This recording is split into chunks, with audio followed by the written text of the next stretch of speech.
મધ્ય ગુજરાતની સૌથી મોટી સરકારી સયાજી હોસ્પિટલમાં ગરીબ દર્દીઓને મફત બ્લડ મળી રહે તે માટે બ્લડ બેંકની વ્યવસ્થા કરવામાં આવેલી છે।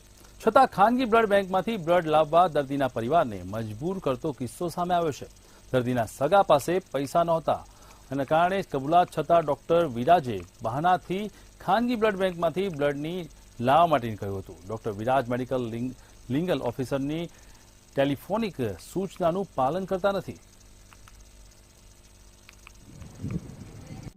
મધ્ય ગુજરાતની સૌથી મોટી હોસ્પિટલ એટલે સયાજી હોસ્પિટલ અને ગુજરાત સરકાર અને ભારત સરકાર ગરીબોની સારવાર માટે આ સયાજી હોસ્પિટલમાં કરોડો રૂપિયા ખર્ચે છે, કરોડો રૂપિયાની ગ્રાન્ટ આપે છે, પરંતુ અહીંયાનો ડોક્ટર વિરાજ એક ખાનગી બ્લડ બેંકનો દલાલ હોય તેવો કિસ્સો સામે આવ્યો છે।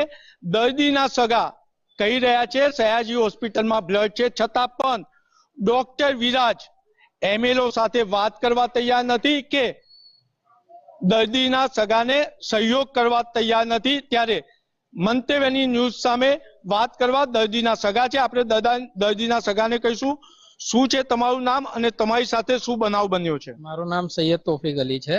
મને મારા પાસે પૈસા નતા, મને આયુષ બ્લડ સેન્ટરનું લખી આલ્યું। મેં એમને કીધું મને અહીંનું લખી આલો એસએસજી હોસ્પિટલનું, તો મારા એક સાજીદભાઈ કરીને છે એ મને એમના પાસે કાર્ડ છે, મને લોહીનું કરી આલશે। તો કે મારા પાસે એવડા ટાઈમ નથી, હું તને લખીને આલું છું, લખીને આલું કરી 4-5 કલાકથી મને હેરાન કરે છે।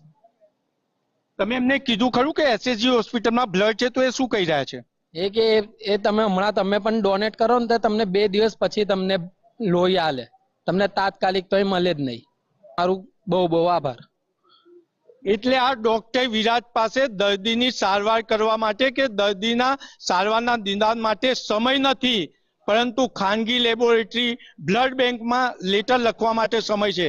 એટલે કહી શકાય કે ડોક્ટર વિરાજ ખાનગી બ્લડ બેંકનો દલાલ છે અને સગાઓને હેરાન પરેશાન કરી રહ્યો છે। ત્યારે હવે એ જોવાનું રહેશે કે સયાજી હોસ્પિટલના સુપ્રિન્ટેન્ડન્ટ આવા ડોક્ટર સામે શું પગલાં લે છે।